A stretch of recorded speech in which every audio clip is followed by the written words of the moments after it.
কেরা তুই আমার কেন শুনলু কে?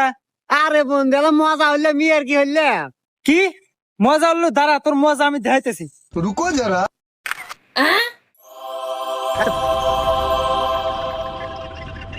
হ্যালো এআই, আমার বন্ধুর সাথে একটা মেয়েকে অ্যাড করে দাও। এক এক কাজে দেন আপনার সব কি হয়, সারা দিন খালি গেদিকের পিছনে ঘুরবো আর খালি হাতে খাইবো। এ বা কেদা একে তুই কিরে রে বা এই গেদি আপনার সাওয়ালের প্রেমিকে সারা দিন খালি টোটো কোম্পানির মতো ঘুরে আর খালি টাকা খরচ করে। আরাম জাদা আজকে বাইদা সুখ তাই তো কই আমার টিয়া পয়সা ডালে কোনে আসুক আজকে